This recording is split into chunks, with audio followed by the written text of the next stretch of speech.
Donem pas ara a la primera taula rodona d'aquest congrés. Ens ha semblat imprescindible en un moment com el que passa a la nostra professió de reivindicar el codi deontològic. I és que sense deontologia no hi ha periodisme. El Consell de la Informació de Catalunya ha treballat els darrers 3 anys per adaptar a l'era digital un codi creat ara farà 25 anys. És el que teniu a la bossa dels periodistes que us han donat a l'entrada. Doncs en nom del Consell de la Informació de Catalunya, el seu president, Roger Jiménez, ens explica breument el perquè d'aquesta reforma.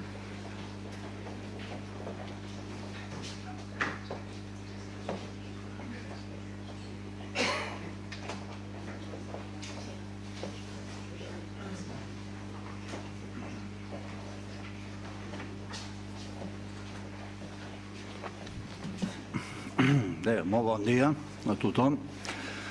Uns mots, en primer lloc, d'agraïment a la degana Neus Bonet pel suport, recolzament i estímuls que li està donant a la tasca del Consell de la Informació de Catalunya i de manera molt particular a la visibilitat que el col·legi està donant al codi actualitzat. Bé, jo, atès que soc com els suplents al Barça, no disposo de gaires minuts i perquè el temps s'ha d'administrar, és una jornada densa, interessant, de dalt baix, i per tant em permetreu que em salti la història del codi, que farà 25 anys el 2017, i també la història del Consell de la Informació, que va néixer 5 anys després que s'aprovés pel Col·legi de Periodistes i el Congrés de Periodistes de Catalunya el 1992 el Codi Deontològic. 20 anys després, a l'abril del 2012, la meva predecessora a la presidència del CIC, Llúcia Oliva, va plantejar la necessitat de la revisió del Codi en vista de les queixes insistents que arribaven referents als canvis tecnològics i la nova realitat, amb els dilemes deontològics que presentaven internet, els blogs dels periodistes, el plagi, les fonts informatives o el conflicte d'interessos. Es pot dir, per tant, que la reforma del Codi s'ha realitzat a instàncies del públic, com ha passat a la majoria de països europeus. Fent una mica d'arqueologia d'aquest temps, és just i en just agraïment al treball de la senyora Oliva i els altres companys de la comissió al llarg de 2 anys, haig de dir que va ser molt intens i enriquidor, des de la part més formal a la conceptual, aportant la seva experiència, esforç, flexibilitat i voluntat de consens per reconduir constantment el debat i desencallar determinades situacions. Aquesta comissió va estar formada per la presidenta de Llúcia Oliva, Salvador Alsius, Santiago Ramentol, Moncho González Cabezas i jo mateix.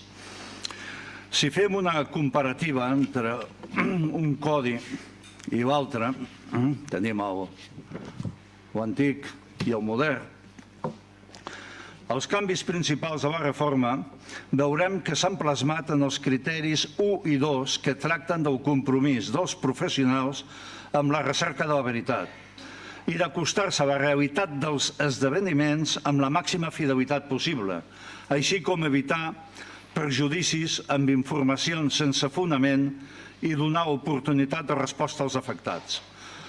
El punt 3 reclama que els mitjans atenguin el dret de rèplica i el punt 11, que tracta dels drets dels menors, estableix que no han de ser entrevistats, fotografiats o filmats sense el consentiment explícit dels pares, tutors o educadors.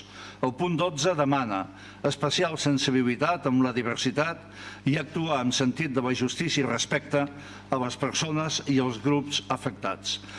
Però el centre de gravetat de la reforma cau en els annexos, com ara el B, que tracta dels canvis tecnològics i els nous paranys ètics que genera la xarxa, i on es demana responsabilitat editorial a internet amb una supervisió activa de la participació del públic i estableix criteris sobre la permanència dels documents online. A banda dels annexos, val a dir que el CIC va elaborar una separata sobre el conflicte d'interessos i els periodistes que fan publicitat, amb la recomanació als mitjans de preservar, defensar i promoure la diferenciació entre publicitat i continguts periodístics. Deia que els debats i les sessions van estar molt denses, molt intenses, i algú fins i tot va comparar el codi, un cop finalitzat, amb un palimpseste, i no li faltava raó, aquells pagaments que s'han anat reescrivint sobre ells. Els dubtes més recurrents per nosaltres eren: a quines activitats serà aplicable el codi? A totes les activitats periodístiques, independentment del seu suport?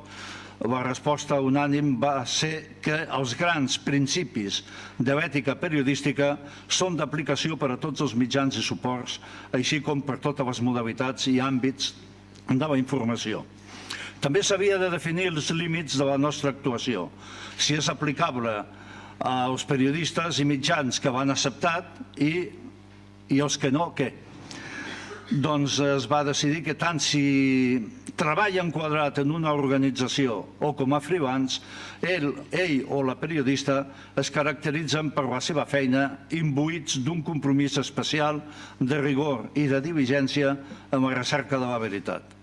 D'altra banda, el codi deontològic dels periodistes incumbeix a aquells mitjans i professionals que preparen materials seleccionats, ordenats, processats i presentats segons principis periodístics i que tenen voluntat explícita de ser reconeguts com a tal.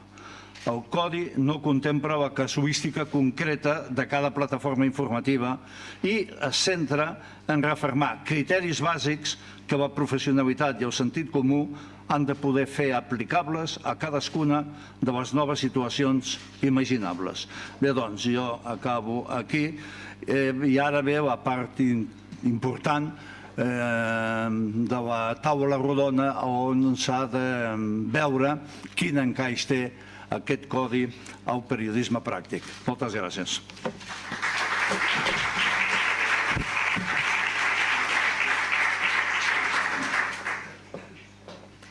Moltes gràcies, Roger. Ara ho avançava.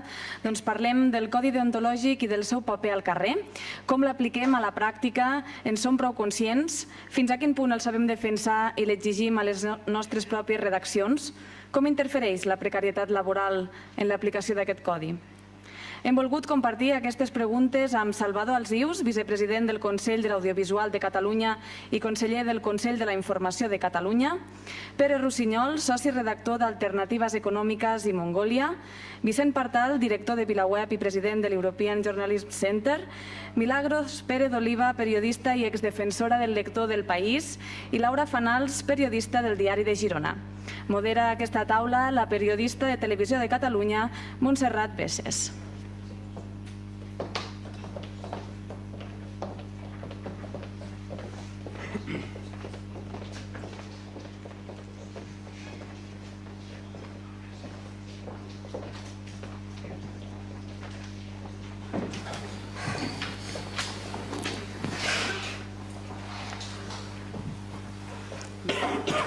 Bon dia a tothom. És una taula rodona amb la qual en principi hem decidit que no hi hagin unes intervencions per torn, sinó que jo crec que és més àgil, tot esperant les preguntes que tingueu bé a fer-nos després o a fer-nos després, doncs que es vagin succeint els temes i que tothom pugui intervenir, tot i que, evidentment, cadascun d'ells, d'elles, tenen uns cavalls de batalla importants. Hem vist amb les intervencions que s'han fet fins ara, i el Roger Jiménez ho comentava en la seva intervenció, que els principis del codi deontològic s'apliquen a tots els mitjans i no es fan diferències.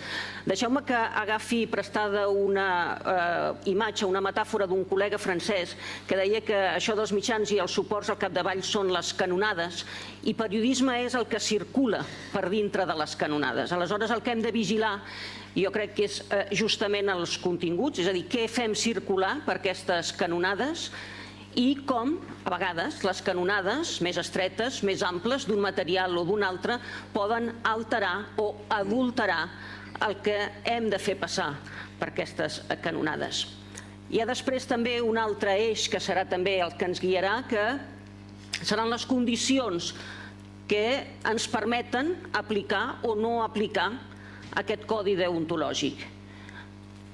Una de les primeres condicions s'ha abocat aquí, i com aquesta és una mica més general i després jo crec que ja anirem tancant plano i anirem focalitzant una miqueta més, una de les primeres condicions que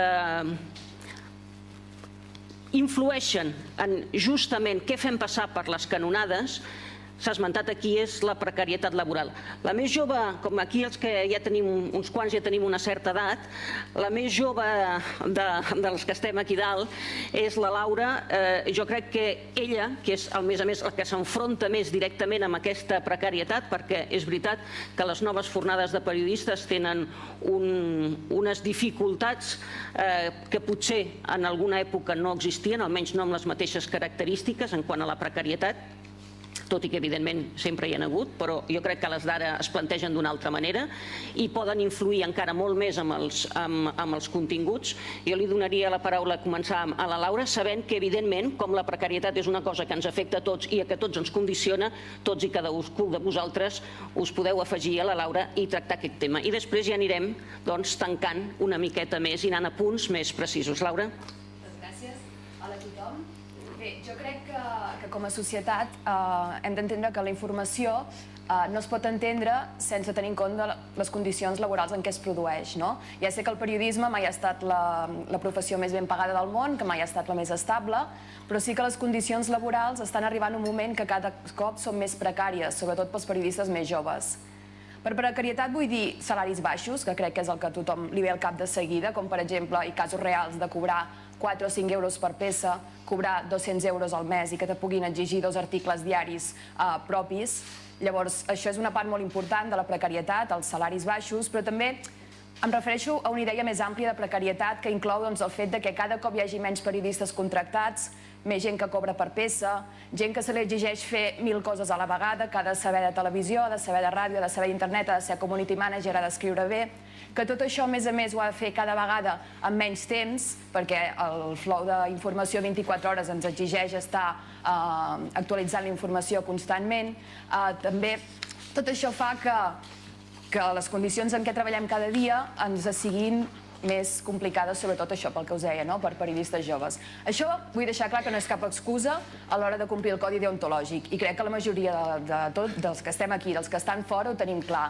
O sigui, no conec cap periodista que digui com que em paguen malament, treballo malament. No, no és això i no crec que sigui el cas. Però sí que és veritat que totes aquestes condicions laborals ens fan més vulnerables a l'hora de poder complir aquest codi, sobretot davant de les pressions que rebem tant des de fora, de caps de premsa, d'empreses, etc., com des de dintre, el que ens demanen els nostres caps, els nostres directors, etc. O sigui, no és una condició sine qua non, no vol dir que la precarietat ens faci fer més mal periodisme, però sí que ens influeix. Com ens influeix?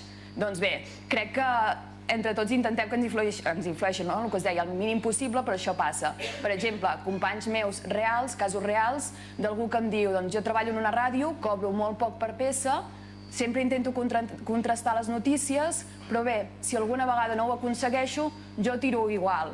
I si després m'ho desmenteixen, doncs faig una altra peça amb el desmentit i d'aquesta manera la cobro 2 vegades. És trist, la gent no s'enorgulleix. També penso que el periodisme és una vocació per molts de nosaltres. Tots estem aquí per fer les coses el millor possible i quan aquestes coses passen, tots ens sentim culpables i sabem que no estan fent les coses bé. Però passa. Altres casos, doncs una companya que em deia que el seu cap li va demanar en una campanya electoral que fes una entrevista per afavorir determinat candidat. I ella era freelance i li va dir, no, escolta, doncs jo penso que això no hauria de ser així. I el cap li va dir, doncs si no la fas tu, la farà un altre. Ella va dir, vale, doncs ja la faré però no la vull firmar. I van dir, no, és que si no firmes, no cobres. Doncs bé, aquestes coses, el fet que siguem periodistes, molts vocacionals, però que també haguem d'arribar a finals de mes, influeix en la manera com treballem. També, això, el que us deia, no és excusa, som vocacionals i al cap i a la fi tots sabem que hem de continuar complint el codi, continuant sent el més ètics pel que ja s'ha comentat, perquè és l'única manera de salvar la professió. Estem malament ara, però pitjor estarem en el futur si no continuem defensant aquest tret diferencial que és la credibilitat i la veracitat. Mira, tu, era el no, creus que amb les converses prèvies havíem vist que el tema de la precarietat era i vaja, i crec que tothom, no? Vull dir, tothom té coses a dir, o sigui que afegiu-vos. A veure, la precarietat, estic d'acord amb tot el que has dit, però abans de la precarietat hem de parlar de que molt abans de que arribés la precarietat i quan les redaccions estaven en plena, diríem, en l'època dorada, de màxims beneficis i teníem bons sous i no teníem por a perdre la feina, no complíem el codi deontològic, en molts casos. I per tant aquí tenim un problema, i és un problema professional. Ara podem parlar de precarietat, jo en parlaré també, però, per exemple, un punt del còdic que ens obliga a rectificar una informació incorrecta, quan el complim? Gairebé mai. Gairebé mai. Moltes vegades complim el codi que diu has de contrastar les informacions i ens limitem a dir menganito dice A i sutanito dice B. I amb això desistim i ens lliurem de l'obligació del periodisme de cercar la veritat. Jo estic molt contenta que en el nou còdic figuri la cerca de la veritat com un dels elements d'identitat de la funció del periodista, perquè durant molts anys ens hem deixat enganyar per una idea que era aquella que es venia a dir que hi ha tantes veritats com mirades hi ha sobre la realitat i que tan legítima és una com és l'altra. I és veritat, totes les visions de la realitat són legítimes, però nosaltres com a periodistes el que hem de fer és intentar acostar-nos a la veritat que existeix en periodisme, que és la veritat factual, la que es pot demostrar, la que si un senyor ha dit A, després no pot dir que ha dit B, perquè podem demostrar que ha dit A. Llavors, aquí tenim un problema, és a dir, quan se'ns diu, quan ens sentim interpel·lats i perdem credibilitat, no la perdem per la precarietat, ara parlarem de la precarietat, l'hem perdut abans i la precarietat ara ve a sobre d'una situació que nosaltres hem renunciat a defensar la professió i a defensar els codis deontològics. Llavors, en aquests moments veiem que la professió periodística està qüestionada des de dues bandes. Hem sentit el tram que es qüestiona des de l'autoritarisme, ens vol regular, ens qüestiona i ens interpel·la, però abans ens havíem vist qüestionats quan anaven els periodistes, quan van anar a les places del 15M i es van trobar amb la sorpresa de que després de dir-les als polítics no ens representeu, ens deien als periodistes i vosaltres no representeu la realitat. Perquè els polítics tenen l'obligació de representar la ciutadania, però nosaltres, el que la ciutadania espera de nosaltres és que nosaltres representem bé la realitat, els donem elements d'informació perquè ells puguin fer-se càrrec de la gestió de la política i de la vida. I això hem dimitit, hem caigut en el periodisme de trinxeres, facilíssimament, no ens hem qüestionat el periodisme de trinxeres. Trinxeres ideològiques, trinxeres empresarials, trinxeres de tota mena. Hem caigut. Després, a mi no em preocupa que el Trump ens qüestioni, em preocupa naturalment, però no és el que em preocupa més, perquè si el Trump ens ataca, jo estic segura que aquí sortirem tots, ens donarem la mà i anirem a defensar-se del Trump, perquè el que sí ens ha pogut fer sempre és defensar-se dels autoritarismes que van contra la llibertat d'expressió, contra l'exercici lliure del periodisme. Això tenim una capacitat de resistència, l'hem demostrat. En canvi, no sabem reaccionar bé a l'altra crítica, que és la de la deslegitimació, la de la falta d'afecte, la de la gent que pensa que nosaltres formem part del sistema perquè nosaltres mentim com el sistema. I això, aquest problema, només el podem combatre demostrant amb la nostra pràctica diària que som necessaris, que en una societat que vol estar i prendre bones decisions, com diu el filòsof Frankfurt, necessita quantitats ingents de bona informació, perquè si no té bona informació no pot prendre bones decisions. Això ho hem vist en temes com el canvi climàtic, ara com la crisi econòmica, en tantes coses. Per tant, aquest jo crec que és el nostre problema i no l'hem de defugir. A més ve, efectivament, la precarietat. I la precarietat què porta? El que penso jo que és més greu de la nova situació és el debilitament de les redaccions davant de la part empresarial de les empreses. Tots jo personalment i molts de nosaltres hem començat a treballar en unes redaccions que eren fortes, que el director era el cap de personal i que prenia decisions de contractació i editorials independentment. I ara veiem que les direccions estan més preocupades per la compta de resultats que pels resultats informatius, per entendre'ns. És una situació... Llavors, les redaccions s'han debilitat i, per tant, nosaltres ens hem debilitat. Ens hem debilitat també per la por. Hi ha molta por, companys. Hi ha moltíssima por a les redaccions. Qui s'aixeca a fer una crítica? Alerta alerta, companys, amb la nova articulació de la nova organització de les redaccions. Aquestes redaccions en què les seccions desapareixen i per tant desapareix el medi de discussió col·lectiva i passem a tenir unes relacions els periodistes amb la redacció d'una persona com una terminal, d'un interlocutor únic que és un jefe, que probablement és un redactor jefe o un subdirector, i no hi ha més relacions a la redacció. Veieu quin model de periodisme porta aquesta estructura de les redaccions? Un comando central molt fort que té capacitat total, perquè pot prescindir en qualsevol moment d'aquella terminal, que és una persona que va amb una tablet, amb un telèfon i que no cal que tingui ni taula a la redacció. I no diguem ja els autònoms dependientes. Vull dir, aquesta és una altra. I després, com que perdem capacitat, perdem força a les redaccions i a més estem atomitzats perquè ja no estem ni a les redaccions, tampoc tenim capacitat de negociació col·lectiva, de defensa col·lectiva. No tenim el col·legi, tenim els sindicats, però en realitat estem tots dispersats. Per tant, efectivament, la precarietat agreuja encara més les condicions que fa el periodisme. Jo no vull ser catastrofista, però o reaccionem o realment la societat pensarà que per què ens necessita. Pere, hem parlat d'empreses, aquí ha sortit la paraula negoci, suposo que tens coses a afegir al que ha dit la Mila i a més és un dels teus cavalls de batalla també el tema de propietat de mitjans. Doncs la veritat és que sí, no? Jo estic molt d'acord, com no pot ser d'altra manera, amb tot el que ha dit la Mila i sobretot amb la manera d'enfocar el debat sobre el codi deontològic amb la doble vessant. D'un cantó hi ha un tema, una discussió professional, que aquí hi ha autoritats com la mateixa Mila, el Roger, el Salvador, el Vicent, gent que ha estat treballant això durant molts anys i que han fet entre tots, entre molta gent del col·legi, un codi deontològic que jo crec que està molt bé i que val molt la pena, però que a l'altra banda no es pot defugir el debat sobre temes que els periodistes ens fa molta mandra normalment, no? Legislació laboral, protecció laboral, mercat laboral i el sistema, la propietat, compte de resultats, perquè lamentablement la Mila semblava com si estan preocupats pel compte dels resultats.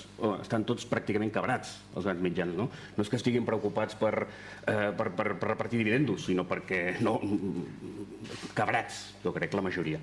Llavors això ens porta a un element addicional que per mi encara és el més important de tots i que és la gran diferència amb el que ha passat des que vam fer l'últim congrés, que fa més d'una dècada, i que evidentment internet va com un tiro, no sé si necessàriament bé pel periodisme, això abans ja se n'ha parlat i seria un llarg debat, però amb tota seguretat ha canviat els mitjans tradicionals, que continuen sent, a la meva opinió, els més importants. Els grans diaris, les televisions, deixo a part la part pública, perquè la conec menys i té unes altres lògiques, però el que ha passat en aquests anys és bàsicament que els bancs s'han quedat els mitjans. I evidentment aquest no és un bon escenari perquè el codi deontològic es desenvolupi bé. És a dir, tenim segurament el millor text possible i el pitjor entorn possible. No perquè estigui en contra dels bancs, que això és important aclarir-ho, els bancs fan la seva feina i són estupendos si fan bé la seva feina per un sector de l'economia, però com a propietaris dels mitjans de comunicació el conflicte d'interès és flagrant en la mesura en què els bancs són els principals actors econòmics que a més afecten a pràcticament tots els temes.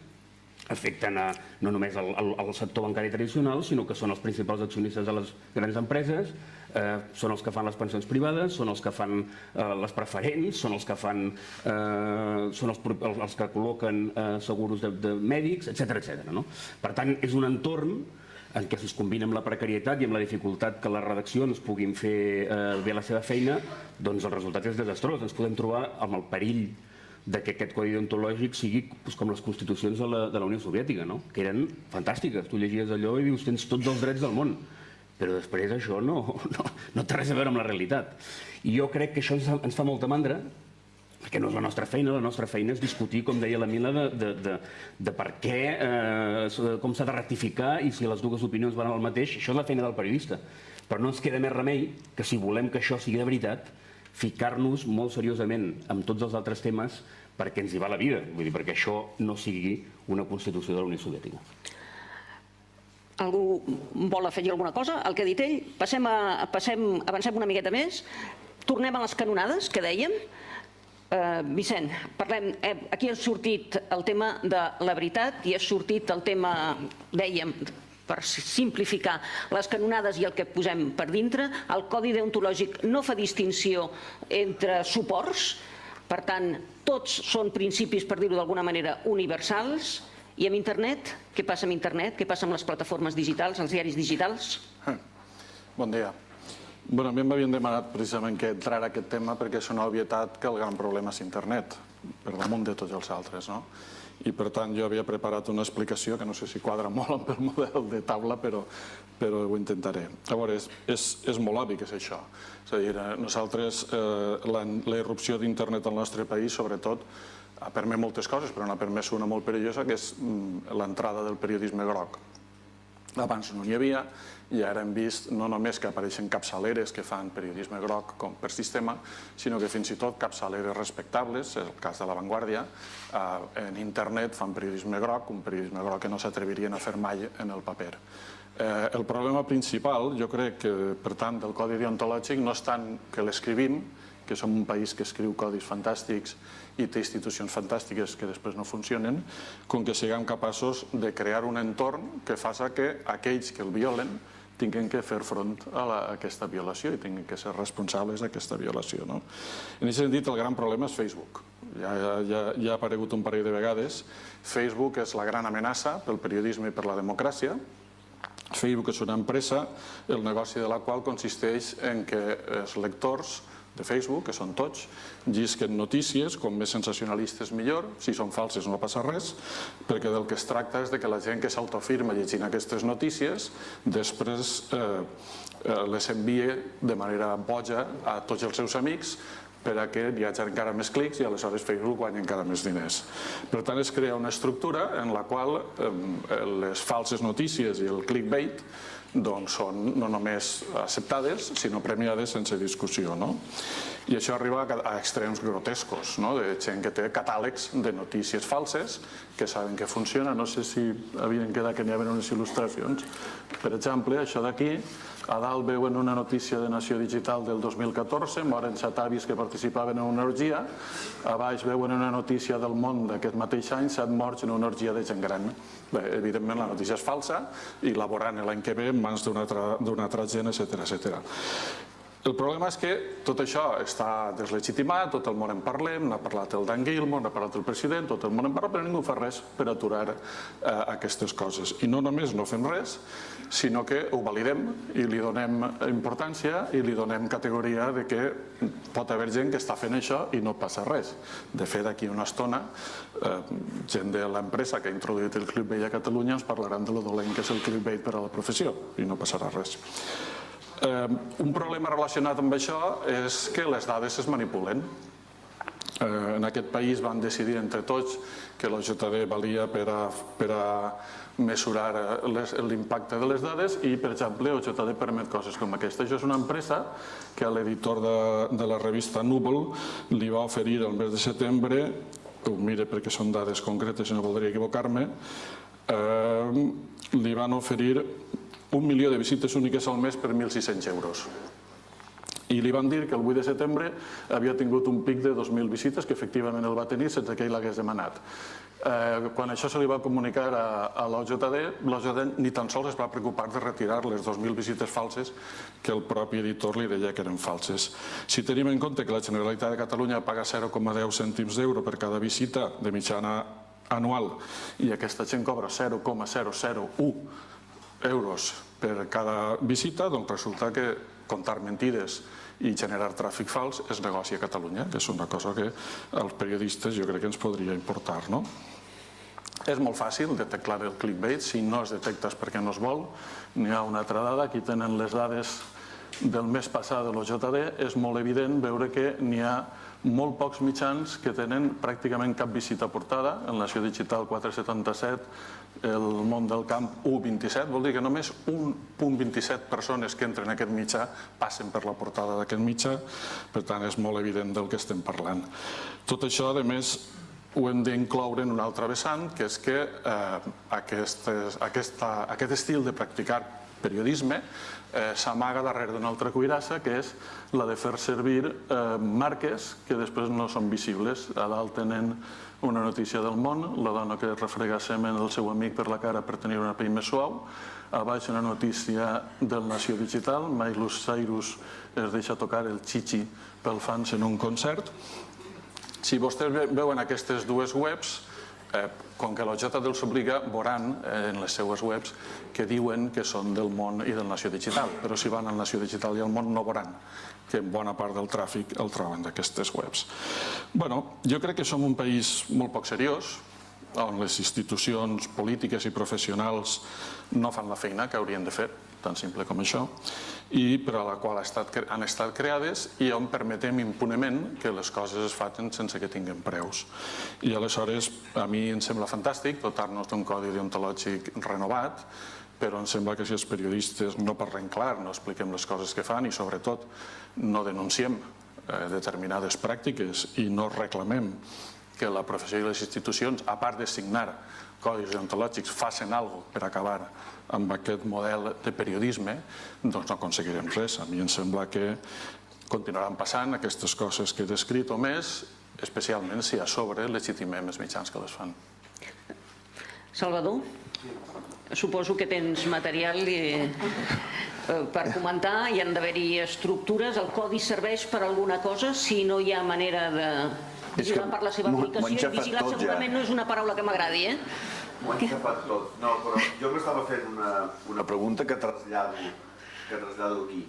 Hi ha algú a la sala, a la taula ja m'ha semblat que no, però hi ha algú a la sala que pensi, escolta, tot això de l'ètica, o concretament dels codis ètics, és una collonada?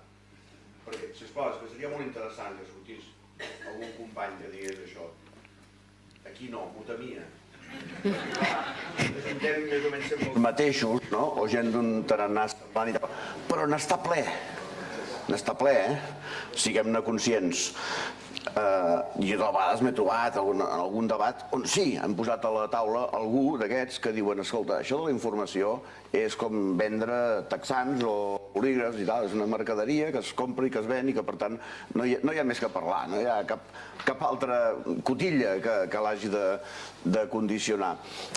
Quan em trobo amb això, jo també els dic, escolta, estic disposat a deixar de parlar d'ètica i parlar només en termes de qualitat de la informació, que per mi és el mateix. I aleshores trobem un punt de contacte amb aquesta manera de fer, diguem-ne, matemàticament parlant, neoliberal, que propugna això. Però el que és preocupant és veure si aquesta tendència, aquests que he dit que n'hi ha molts, van a l'alça o van a la baixa. No em vull fer una dada definitiva ni incontestable, però a mi em va preocupar molt quan fa 4 o 5 anys amb el nostre equip, el grup de recerca en periodisme de la UPF, vàrem fer un ampli survey a tota la professió catalana, que a més va tenir molt èxit de resposta. Era online i 1.998 periodistes catalans ens van respondre tot un seguit de preguntes sobre actituds ètiques. Doncs allà, a gairebé totes les qüestions que es plantejaven, que eren moltes, quan s'aplicava la variable edat, grup d'edat, ens trobàvem que el grup més laxe, pel que fa, diguem-ne, observança de l'ètica, observança o almenys, diguem-ne, manifestació de la convicció ètica eren els joves. A mi això em va preocupar. Perquè, en canvi, diguem-ne, a les facultats ara s'està alimentant més i més i més el tema de l'ensenyament de l'ètica i de la deontologia, que abans no, abans, diguem-ne, entre altres coses, el tema de la deontologia professional amb el marxisme mai no havia casat gaire bé, perquè es considerava moralina i coses d'aquestes. Això ho expliquin a Navarra, els altres no cal que a les altres escoles i facultats no cal que... Després sí, s'ha anat introduint i tal, i ara sí, assignatures d'ètica i tot això, i en canvi resulta que estan sortint generacions que aparentment, la variable precarietat, etcètera, que s'ha esmentat, però que aparentment, diguem-ne, són els més laxes, perquè perquè això, perquè s'ha de sobreviure i perquè, bueno, ja estic treballant i perquè el que paga mana, etc. O pel que sigui. Això és un tema difícil d'analitzar, però crec que és un fet. Llavors, la qüestió és allò, som els últims de Filipines, els que estem aquí i uns quants més, o realment hi ha coses a fer per dir, no, escolta, aquesta és una bandera important. A mi quan em pregunten, per què serveixen els codis? Jo sempre dic, home, no, per res concret, segurament. És veritat que és un instrument feble, però si agafem aquest instrument i el posem al costat dels consells de la informació i dels defensors dels lectors i de l'audiència i dels llibres d'estil dels mitjans i dels comitès professionals, és a dir, tot aquest conjunt del que n'hem dit mecanismes d'autoregulació que funcionen d'una manera més o menys articulada, esclar, podem reduir a l'absurd i dir què passaria o què hagués passat si tot això no hagués existit mai? Doncs segurament estaríem encara pitjor del que estem. Per tant, aquesta, diguem-ne, pluja fina que tota aquesta sèrie de mecanismes ha anat caient, per alguna cosa deu haver servit. I amb això ens hem d'agafar, perquè si no, la veritat és que seria força desolador el panorama i ja podríem anar circulant i deixar-nos de congressos i de coses d'aquestes. Individualment, evidentment, sempre n'hi ha hagut gent de tota classe, però jo no puc acceptar que qualsevol temps passat va ser millor, perquè jo he viscut el temps passat i era infinitament pitjor. Jo he patit la censura al Diari de Barcelona quan un redactor en camp ha vingut i m'ha dit això no es pot dir perquè s'ha de dir allò. I hem viscut tots en els Jocs Olímpics de Barcelona la censura que va haver de determinats temes, per tant no és cert això. Jo crec que en tot cas el que n'hi ha, és a dir, no discutir les dades empíriques, en això no ho discutisc i evidentment l'enquesta aquella va ser molt important. Però entre la gent... No servei de la idea que tu ara estàs rebatent, tampoc en absolut. El que vull dir és que ara n'hi ha un moment molt difícil i molt perillós, i crec que he sigut bastant clar explicant-lo, però al mateix temps he de dir que entre la gent jove sí que n'hi ha gent jove que no té més remei que passar el que la Laura ha descrit i que és un problema gravíssim, però jo sí que detecte una pulsació entre la major part de la gent jove precisament de criticar i de dir que si estem aquí és perquè als anys 80 i als anys 90 els mitjans de comunicació no van fer el que havien de fer. Jo crec que també... Ai, perdó. Mila, sí. No, jo... Tenies ganes de respondre al Salvador. Sí, no, el Salvador no de respondre, sinó de reafirmar el que ell ha dit en el sentit següent. Tu preguntaves per què serveixen els codis deontològics. Segurament si no els tinguessin estaríem pitjor. I jo dic, els codis deontològics ens han de servir per sobreviure, perquè això és el que no entenem. Jo crec que el que no entenem de la realitat d'ara és que en el nou ecosistema, si desapareix la nostra funció com a intermediaris fiables, desapareixem. Podrem seguir fent de periodistes al servei de fons com a mers transcriptors, però amb les xarxes actuals i amb les tecnologies actuals, que les fonts poden emetre directament, per què es necessiten? Per res. A lo millor, probablement necessitaran més tècnics que periodistes, tècnics que posin la informació en aquestes xarxes. Per tant, jo crec que hem de defensar els codis deontològics per sobreviure en el sentit següent. Si no ens regulem, hi ha dos, si no s'autoregulem i nosaltres no defensem un periodisme responsable i que es faci fiables com a intermediaris, pot haver-hi dues respostes. La resposta autoritària, que ja s'ha plantejat a Gran Bretanya després del News of the World, s'està plantejant en molts altres llocs, la de dir, los periodistas no se regulan, los vamos a regular. I ja sabem que quan des de l'autoritat se'n regula, el que es fa és limitar la llibertat d'expressió, i aquesta és un perill molt gran. Però l'altra és el que deia jo de la deslegitimació. És a dir, si nosaltres no som intermediaris fiables per la societat, si no complim aquest rol, en realitat passem a ser terminals de les fonts, dels que vulguin emetre, que poden emetre amb tota la tranquil·litat i prescindint de que som inclús periodistes, només necessiten transcriptors. I gent que els hi posa bonic i els empaqueta bonic, i res més.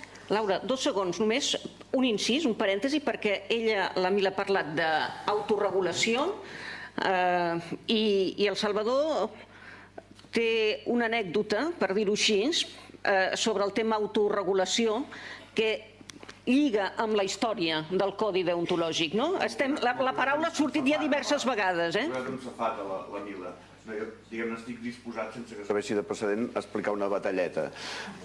Però l'explico en nom i en record del Josep Pernau, que a més està molt bé que algú el citi en aquest aquesta sala i en aquesta taula.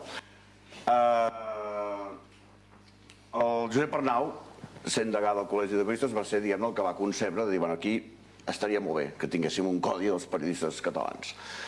Corrien els anys 80 i l'any 89 va quedar redactat un primer esborrany de codi deontològic quan va passar en poc temps les següents coses. Primera, que la senyora Margaret Thatcher, arran de no sé quina informació o conjunt d'informacions havien sortit en els tabloids anglesos, va dir la frase: si no s'autoregulen vostès, els regularem nosaltres. Em fallava el micro. Doncs això, si no s'autoregulen vostès, els regularem nosaltres. I allà aleshores es van crear, no recordo, hauríem de buscar en els papers, una sèrie, no sé si va ser l'origen d'un dels intents de Consell de la Informació de Press Council que hi ha hagut allà, o d'una renovació, etc. Però no va per aquí la cosa. La qüestió és que pocs mesos després, o poc temps després, va esclatar el cas Guerra a Espanya, i allò, la història del despatx que el Juan Guerra tenia a Sevilla, tot això, i els mitjans hi van fumar bastanta castanya. I aleshores va sortir el senyor Alfonso Guerra i va, diguem-ne, va recautxutar la frase de la Thatcher i va dir el mateix: si no se autorregulan ustedes, les vamos a regular nosotros. Ja sabeu, aquelles, no sé la frase concreta com va ser, però és allò, vamos a passar, era molt partidari sempre de passar cepillos, no?, aquell senyor. I llavors, què va fer el Pernau, o que varen fer la Junta del Col·legi en aquell moment? Doncs aquell esborrany de codi el varen guardar curosament en un calaix perquè no semblés justament que sortir aleshores amb el codi era una resposta masella a aquest intent, diguem-ne, prepotent des del poder de, en el fons, regular. Vinga, farem veure que ho feu vosaltres, però el que estem és limitant-vos, censurant-vos, etc. Perquè una de les coses que hem de respondre sempre és això: quan parlem de codis no estem parlant en absolut d'autocensura, no sé, perquè això hi ha gent que ens ho diu encara, no? Doncs no, jo crec que aquesta història és bona per il·lustrar això. Quan va passar la fugarada del cas Guerra i les paraules de l'Alfonso Guerra s'havien anat esvaint, el codi, l'esborrany va tornar a sortir del calaix i va ser llavors el 92, com sabeu, que es va promulgar el primer. Tancat el parèntesi de l'autoregulació i de la història de la paraula, Laura. No, jo volia comentar amb el que feies de referència en els joves de l'enquesta aquesta, que ja m'ho crec. També vull remarcar que molts joves potser no se senten identificats amb el codi deontològic o no el coneixen prou, però això no vol dir que no hi comulguin o que no es preocupin de l'ètica. Hi ha una cosa que es diu ètica personal que crec que la majoria de gent que es dedica al periodisme ja la compleix i ja la porta una mica implícita. A vegades jo, per exemple, a la carrera no vaig estudiar cap assignatura d'ètica periodística. A vegades et costa arribar a sentir-te identificada amb aquestes eines. Això no vol dir, però, que tu no creguis en un periodista honest, en un periodisme veraç. I també volia fer molt d'incís en la responsabilitat individual, que, com us deia, patim condicions molt precàries i cada cop crec que anem a més. Aquí encara no ha arribat gaire, em sembla, però als Estats Units hi ha el que s'anomena pay per click, és a dir, que et paguen en funció dels clics que té la teva notícia. Això a mi em sembla horrorós, perquè és el que començava el Vicent. O sigui, si mires la llista dels més llegits a qualsevol mitjà, s'escapa totalment del que seria periodisme rigorós, honest, veraç i, bueno, per parlar clar, només són tonteries. Vull dir que això encara ha d'arribar aquí i esperem que no arribi.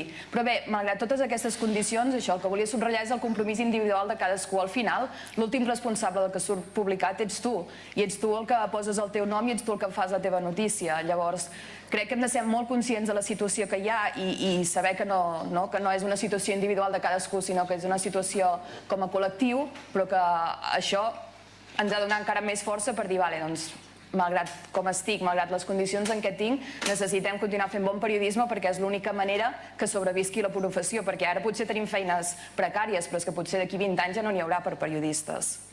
Volies dir alguna cosa, Vicent? Si no, ja anava a introduir un altre tema?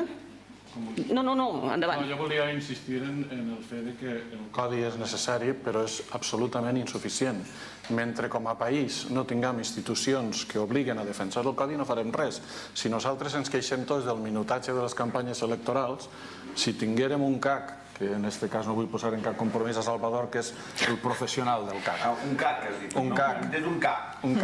Un CAC que es plantés i que digués no poden haver minutatges, per més que vulgui el govern, per més que vulgui el Parlament, per més que vulguin els partits, estaria solucionat. Si tinguérem un Consell de la Informació que saltara cada vegada que algú agredeix la informació des d'un mitjà, seria molt millor això que el tal. Jo estic d'acord amb la Laura, crec que la immensa majoria dels que fem la professió de periodistes tenim un sentit ètic del que estem fent. El problema no és aquest. El problema és que no tenim instruments per assenyalar amb el dit els que no estan fent això i els que estan provocant els problemes que tenim. Jo volia anar concretant ara algunes coses i tenint en compte també tot el que s'ha anat dient aquí al llarg de l'estona del matí que portem.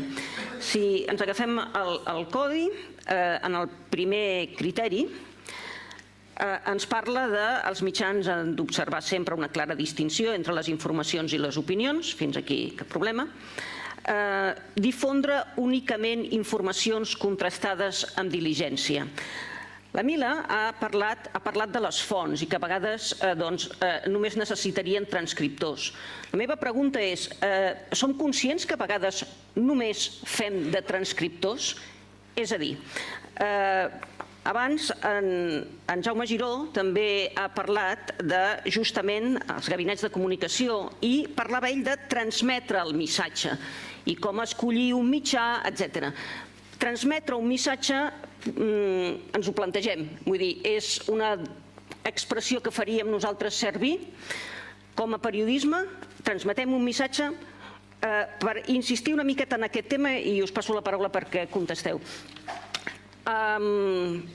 La carta ètica dels professionals, els periodistes francesos, en el seu tercer paràgraf, no està numerat per criteris però gairebé, diu el periodisme, tradueixo, consisteix a recerca, verificació, etc. I al final diu no s'ha de confondre amb la comunicació. I més endavant torna a insistir, per si no havia quedat prou clar, i diu que és el que ha de fer allò el periodista, és el que refusa i combat com contrari a la seva ètica professional tota confusió entre periodisme i comunicació. Clar, nosaltres és una cosa que a vegades potser no ho utilitzem directament, aquesta distinció. Jo faig només una pregunta. Imaginem-nos que durant 48 hores o és igual, una setmana, vaga indefinida de tots els gabinets de comunicació. Tothom té gabinets de comunicació, des del president de la Generalitat, a les altes autoritats del país, fins a l'última ONG. Què passaria als mitjans de comunicació si de cop i volta no tenim ni notes de premsa ni res? El periodisme, moltes vegades, el que ens hem trobat, i tots hem estat conscients, una nota de premsa, rebem la nota de premsa, se'ns dona amb negreta assenyalat la frase, el missatge que cal transmetre, per si de cas no tenim temps de llegir tota la informació, totes les pàgines, i allà queda la frase subratllada, i moltes vegades, per les raons que sigui, i no perquè no tinguem un sentit ètic, acabem reproduint aquella nota. Allò ni s'ha contrastat, ni res, etc. I per altra banda, acceptem també anar a conferències de premsa en les que ens diuen que no s'admeten preguntes, i ens hi quedem, i sense fer preguntes. Transmeto les preguntes als companys, perquè després vosaltres també pugueu dir, després. Jo crec que, evidentment, el que planteges és molt greu, però és realment molt més greu de la manera que ho planteges. Perquè jo estic molt en desacord amb el que ha dit el Vicent, que estem en una situació infinitament millor que fa 10 anys o 15 anys. Suposo que cadascú viu, ell ha explicat una experiència personal que li porta a dir aquesta conclusió, jo podria explicar les contràries, però crec que els elements que ens permeten definir si estem millor o pitjor, almenys en la meva opinió, és si tenim empreses fortes, si tenim comitès d'empresa forts, si tenim comitès professionals forts, si tenim estatuts de redacció. Tot això s'ha desmantellat. Ara tenim empreses que són en mans, com deia, o propietat dels bancs o finançades no se sap massa com, i totes quebrades. I en aquest context és molt difícil exercir el periodisme i ens porta on ens deia la Montserrat. No és que es posi a través dels missatges que es reben de les notes de premsa el que diuen, sinó que com que les empreses estan quebrades, No, per això deia, no tenim ja ni temps i a vegades s'han de cobrir moltes informacions. No, però és molt més greu que això, perquè hi ha moltes empreses que ja publiquen informacions sense distingir que són anuncis a canvi de molts diners. Això està passant i molta gent que estan aquí ho sap, perquè, com dic, les empreses estan en molt mala situació i el que abans s'atrevien a fer els gabinets de premsa, que és subratllar què s'ha de dir, ara ja no és subratllar el que s'ha de dir, és et pago molts diners i m'ho publiques com a informació, i m'ho publiques a portada, i m'ho publiques i no em parles de la competència. I això són coses molt fortes que estan passant com a conseqüència d'aquesta situació que s'ha desmantellat en relació a com estàvem fa 10-15 anys. Per tant, aquests problemes que ja existien, com a conseqüència de la situació en la que estem, ara ja és el pa de cada dia. Un no sap per què surten les coses, no sap si és informació pagada. I evidentment això ens aboca en el pitjor dels escenaris possibles pel codi deontològic. És a dir, jo estic d'acord amb el Salvador, naturalment és important, però entre el codi deontològic i un estatut de redacció amb un bon comitè professional fort, amb un comitè d'empresa fort i unes empreses sanejades, doncs naturalment sempre em quedaré amb la situació de fa 10 o 15 anys, per molt que naturalment no fos perfecte i que hi hagués abusos i que hi hagués males pràctiques, només faltaria. Jo crec que hi ha com sempre, hi ha dos menes de dinàmiques. Una és que efectivament les condicions econòmiques i de l'exercici del periodisme està portant a un increment de les males pràctiques, perquè ho tenim perfectament identificat com a males pràctiques, és a dir, pagar perquè et publiqui una informació és una mala pràctica del que paga i del mitjà que accepta aquest pagament, perquè no deixa de ser una distorsió absoluta de la informació.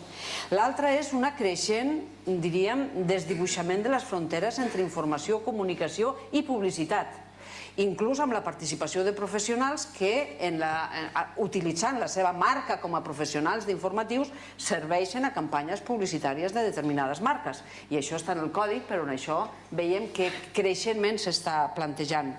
Per tant, és a dir, les males pràctiques floreixen més quan les condicions faciliten que floreixen les males pràctiques. Però a mi sempre m'ha preocupat una altra cosa. Això no ens ha de fer defugir també la responsabilitat que tenim davant de dinàmiques en les que l'individu moltes vegades no té prou força per resistir-s'hi. I a mi em preocupen més les dinàmiques que les actituds personals, perquè no hem de demanar que la gent sigui un heroi, diríem. Llavors, des d'aquest punt de vista, el tema del periodisme de fons o dels gabinets de comunicació, aquesta qüestió s'ha agreujat molt en els últims temps i s'ha agreujat conforme la vida pública, l'èxit d'una determinada marca, d'una empresa, etc., d'un partit polític, d'una ideologia, depèn de que pugui col·locar eficientment en el sistema de mitjans de comunicació el relat. Parlem del relat. Llavors, aquest relat es construeix a base d'intervencions sobre el periodisme. Llavors, aquí nosaltres hem sigut poc també curosos a l'hora de distingir quan donaven una informació que respon a una campanya per construir un relat i no hem anat a buscar la veritat de les coses. Per exemple, podem trobar altres exemples que he vingut. La informació que hem fet sobre la reforma de les pensions, la informació que hem fet sobre la crisi econòmica. Nosaltres hem servit, la majoria de les vegades, informacions que contribueixen i estan originades en el relat que estem davant d'una catàstrofe natural. Quan si anéssim a buscar les dades, no hem anat a buscar les dades que demostren que hi ha una manipulació en aquestes informacions. Llavors, no hem fet de periodisme de xequeig de dades. Això no ho fem. I per tant, en la mesura que nosaltres renunciem a fer el periodisme de xequeig, en realitat estem servint en safata els relats que posen en circulació el torrent informatiu i nosaltres, per periodisme mandrós, que n'hi ha molt, periodisme mandrós, per periodisme precari, que n'hi ha molt.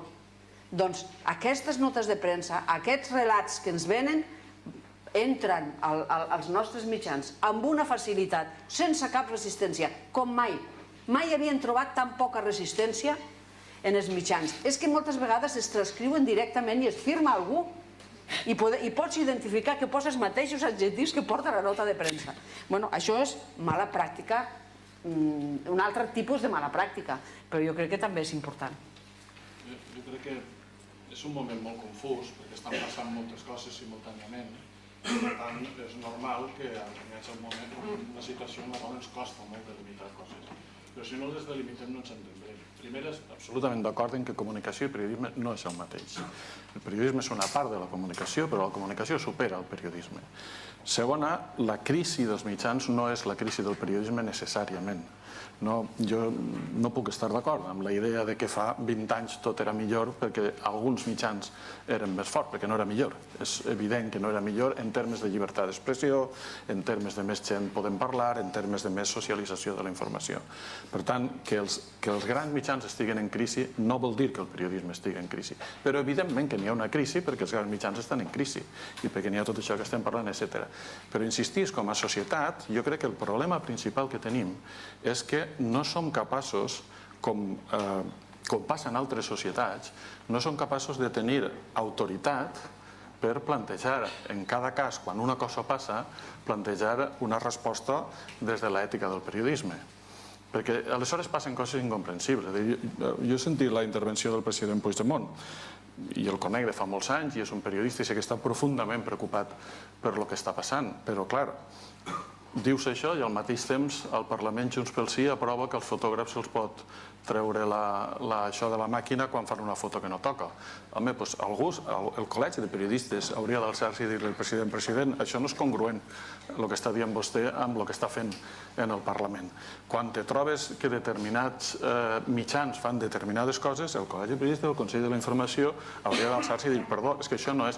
Si no tenim aquesta autoritat respectada d'algú que és capaç de plantar-se amb l'autoritas, no amb la potestas, amb l'autoritas i dir això no va per ahir, és que té igual, podem fer codis, podem fer tot el que vulguem, però ens estarà passant el que ens està passant. I el gran problema d'aquest país, crec jo, és aquest, que no tenim gent, no hem creat institucions que tinguin l'autoritat independent, fiable i creïble per marcar els límits i per dir, escolta, això no es pot fer. Laura? Sí, el que comentaves de què passaria si hi hagués una vaga de gabinets, ja et dic jo que el meu diari i molts altres no sortirien l'endemà. Nosaltres, jo treballo en un diari petit, de mitjana fem 2 pàgines al dia cada redactor, agafar notes de premsa és que és una qüestió de supervivència, si no, no surt el producte i això cada cop passa més. I parlo del meu diari però puc parlar per molts altres. Això també fa que, cas dels freelance, no? Tinc un company que em comenta, mira, doncs jo cobro 15 euros per peça, sigui un tema d'investigació que m'he passat 4 dies buscant testimonis, desplaçant-me, pagant-me jo el material, etc., o anant a una roda de premsa i escoltant i transcrivint. Cobro el mateix, doncs, clar, què faig? Doncs al final, al principi sí que intentes treballar els temes, però després acabes anant a lo fàcil, que és el problema. I això és el que deia la Milagros.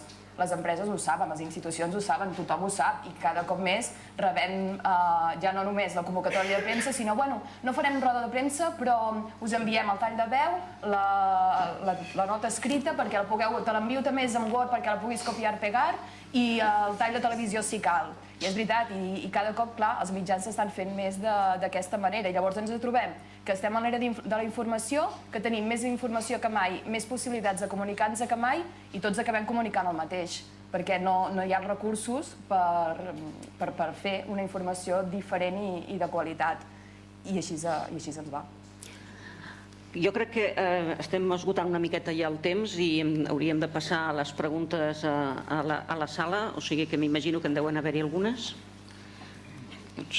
Sí, per ordre que ho he aixecat, l'has aixecat tu més ràpid que el Ramon, el dit. Sí. Que celebro que s'hagi fet aquesta renovació del codi deontològic, però m'agradaria recordar... No se sent.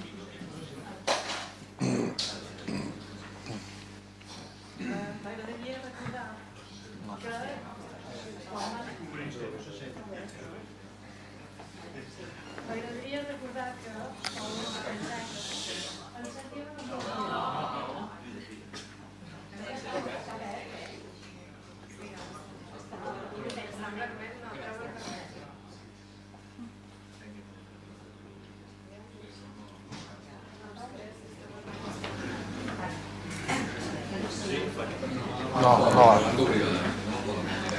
No va. Que la Laura m'hi ha fet pensar quan ha dit que ella havia estudiat i no havia tingut cap assignatura de característiques ètiques sobre la professió. que el Col·legi de Periodistes es van voler autorregular ja fa uns quants anys i va ser quan en Salvador ha explicat bé, es va tirar endavant la creació del Codi Deontològic.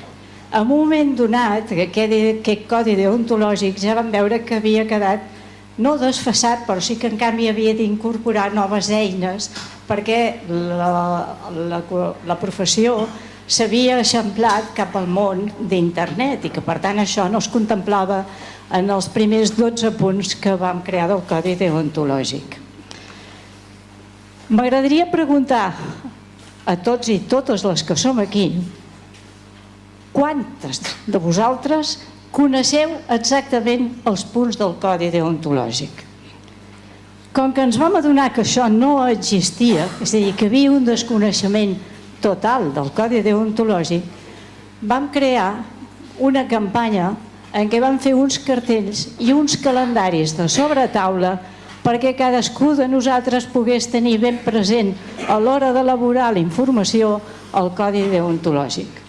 Aquella campanya va passar a major honra i glòria a l'oblit. Voldria dir que aquest grau de coneixement del Codi Deontològic continua sent majoritàriament inexistent, especialment en les noves generacions de periodistes.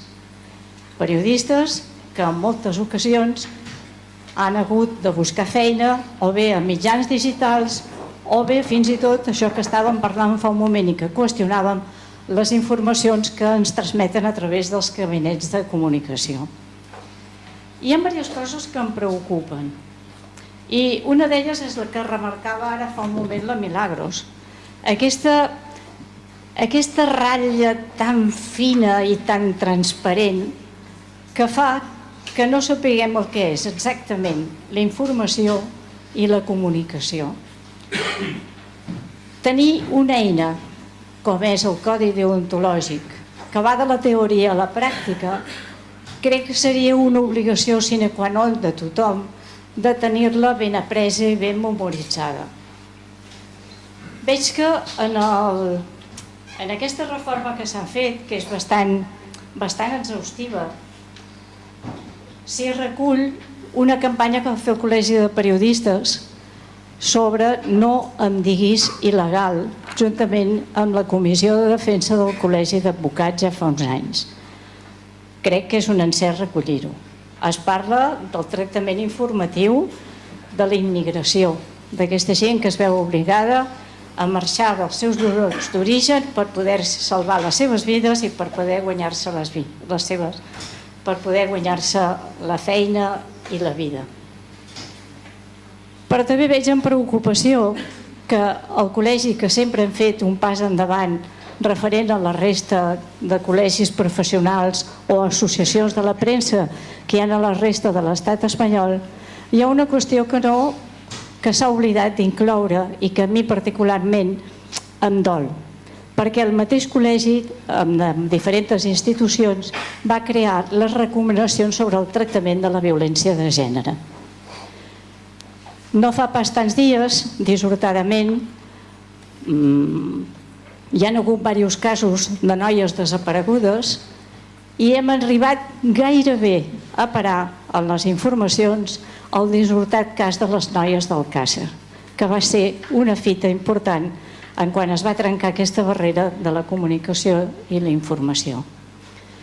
Jo agrairia que a l'hora de plantejar-se el Codi Deontològic tothom tingués molt clar aquesta qüestió del tractament informatiu de la violència de gènere o violència domèstica, com vulgueu, tant més. Les dues paraules ens serveixen exactament igual. Al col·legi, repeteixo, en diferents institucions del país, vam crear unes recomanacions pel tractament informatiu de la violència de gènere.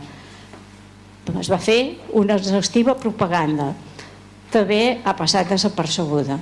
I també m'agradaria recordar, en el moment en què el Vicenç ha fet un estadillo dels mitjans digitals que hi ha en el país, recordar que hi ha la Independent.cat, un mitjà digital que surt cada setmana fet amb tota la voluntat i voluntarietat de moltes dones periodistes que no tenen feina perquè no hi ha manera de trobar feina en els mitjans de comunicació i que no està a dins el baremo dels mitjans digitals que reben subvencions.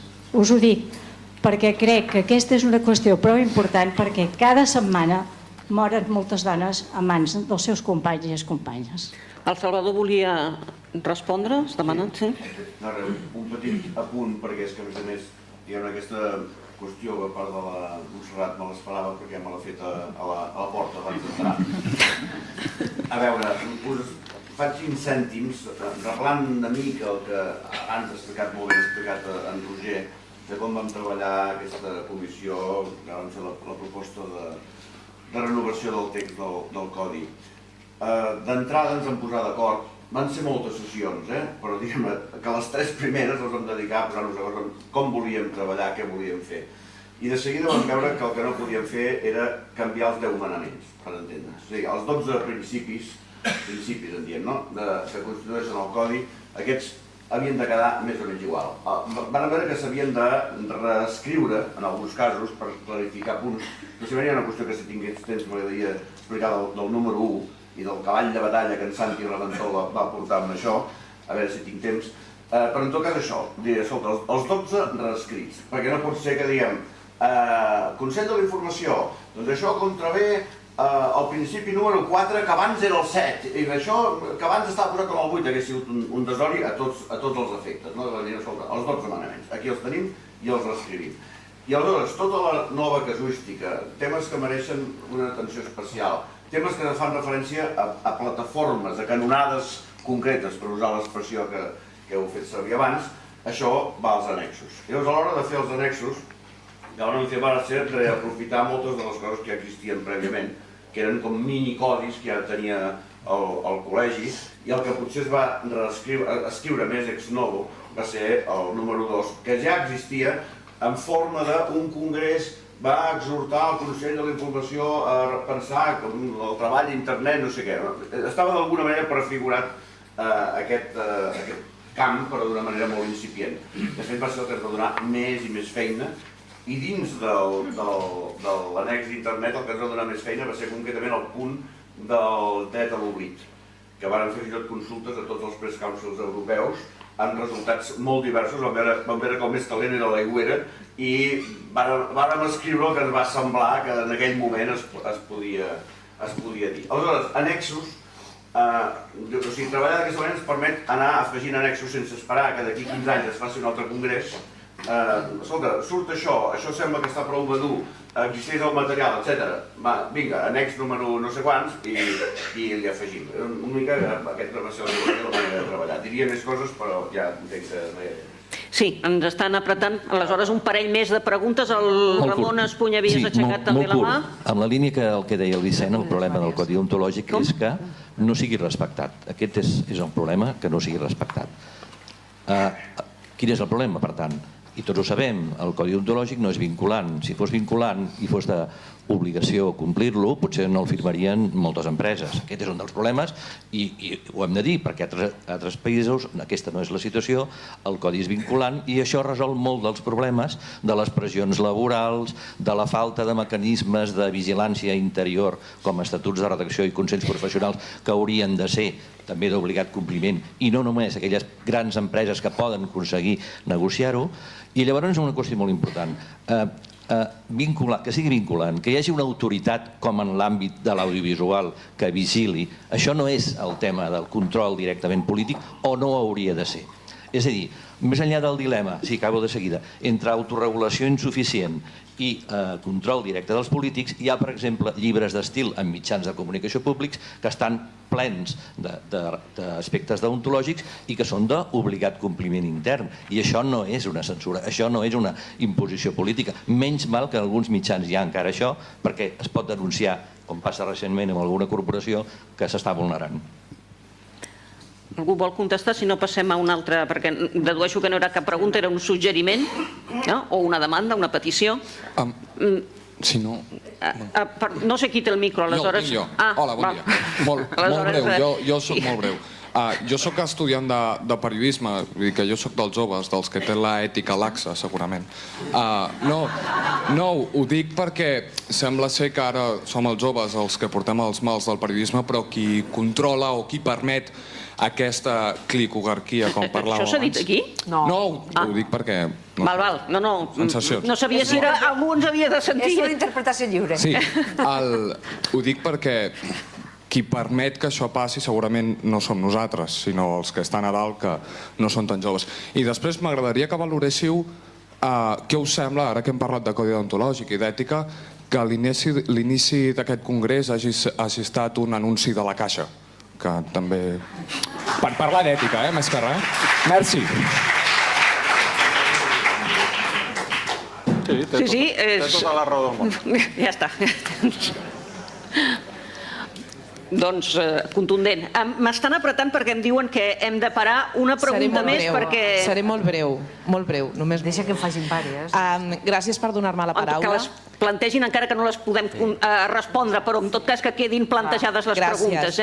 A mi m'agradaria compartir amb tots vosaltres una reflexió, o potser trencar una llança a favor dels periodistes que hem passat d'una taula en una redacció d'un mitjà de comunicació a periodistes que ho són per vocació, per convicció, que tenim molt clar el nostre objectiu professional quin és, però que per circumstàncies de crisi de mitjans, etc., hem passat a desenvolupar la nostra feina en institucions, en empreses, en gabinets de premsa. Hi ha institucions a les que hem tingut la gran oportunitat d'arribar per fer la nostra feina, deixant clar que som periodistes, que no estem a dins d'un departament de comunicació, sinó que estem en un departament de premsa, al marge d'aquest departament de comunicació i on ens deixen treballar com a periodistes. M'agradaria compartir amb els presents aquesta reflexió. Potser no tots els periodistes que estem en un departament de premsa som departament de comunicació. Potser estem perquè també, a part de patir els caps de premsa, també els companys que esteu a mitjans encara els pugueu gaudir de les facilitats que us podem oferir per fer la vostra feina. Simplement això. Molt breument. Molt breument. Jo no crec que ningú d'aquí estiguem en contra dels companys que treballen als gabinets de comunicació. Absoluta solidaritat amb les vostres condicions, que moltes vegades són pitjors que les nostres. I per tant, de la mateixa manera, també dic que els companys que esteu als gabinets de comunicació també teniu una responsabilitat de vetllar perquè hi hagi un codi ètic als gabinets de comunicació. I llavors, quan les empreses us demanen que doneu dades falses, jo conec companys que ho fan, diuen jo no envio aquest comunicat, perquè aquest comunicat és mentida, i no l'envio, i ja està. És a dir, ningú posa en qüestió i ni crec que quan critiquem aquestes dinàmiques ens hagi de pensar que estem a trinxeres diferents. Estem a la mateixa trinxera, si cadascú fa bé la seva feina. Ara, una altra cosa és que nosaltres, des de l'altra banda, l'obligació que tenim és que quan rebem un comunicat vostre, doncs l'hem de posar en quarantena, l'hem de donar el valor que té i l'hem de contrastar i hem de veure si ho publiquem o no ho publiquem. I ja està. No hi ha res més. Bé, a mi he d'acabar. Jo em resisteixo a dir que ens aixequem perquè veig moltes mans aixecades. Aleshores demano a l'organització o una pròrroga o en tot cas que pugueu dir, plantejar les preguntes, plantejar els temes, encara que des d'aquí ja no hi hagi temps per donar-nos les respostes, però que quedin els interrogants oberts. Potser és una solució. Que parlin.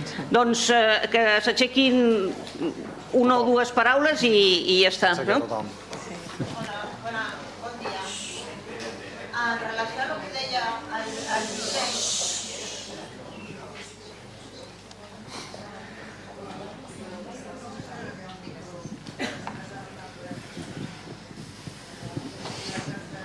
hola, bon dia. En relació a el que deia el Vicent, jo crec que hem de ser molt crítics amb nosaltres mateixos en relació de que hi ha altres professions que també correixen un dret fundamental que està a la Constitució, com és la salut o com és la defensa jurídica. Nosaltres defensem i fem el desenvolupat del dret a la informació. Llavors, no sé per què un advocat o un metge que fa mala praxis no pot, ha de deixar de servir la professió, i nosaltres, el col·legi no té aquestes eines perquè les persones que nosaltres sabem el que és ser periodista, és donar informació contrastable i a més un control de la política. Si no ho fem, per què no n'hi ha... Per què, per exemple, el col·legi no té aquesta potestat de que aquesta persona deixi d'exercir la professió i donar una alarma també a les empreses que vulguin manipular o distorsionar el que és la professió periodística. Una més i hem d'acabar perquè ens faran fora directament.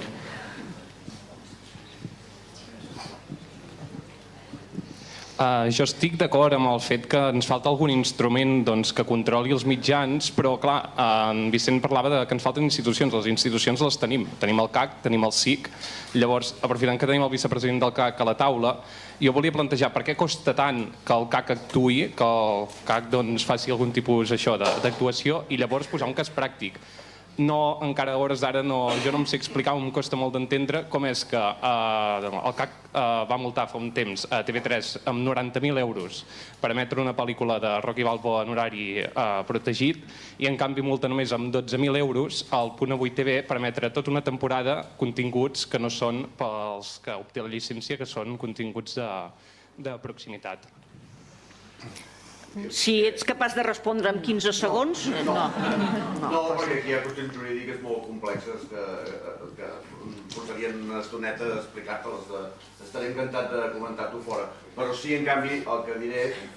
Aprofito aquesta ocasió, que no crec que en tingui cap altra de tan bona, que jo em vaig trobar, diguem-ne, amb la proposta d'incorporar-me al CAC, quedava completament fora de les meves perspectives, podríem dir, biogràfiques a la meva edat, quan estava, com qui diu, a punt de jubilar-me, i va arribar una mica per dir-nos, home, tant de temps que hem estat reivindicant des del sector que al CAC no hi vagin només polítics, diguem-ne, el que jo en dic amb el codi de barres al cul, i que hi vagi gent del sector, alerta, sempre dic, no necessàriament periodistes, però del sector, que és el que diu la llei, quan t'ho demanen, dius, home, potser llavors ara no vull, doncs també. I vaig anar-hi una mica amb aquest esperit. També faig constar que soc l'únic conseller que compleix aquestes condicions. Deixeu-m'ho dir, perquè... I per tant estàs en minoria. Bé, hem d'aturar-ho aquí. És evident que queden moltes preguntes, us agraeixo l'atenció i recollint una miqueta l'esperit, pensem que més enllà també de codis ètics, l'única lleialtat que tenim és envers els ciutadans, siguin quines siguin les canonades. Gràcies. Molt bé, gràcies.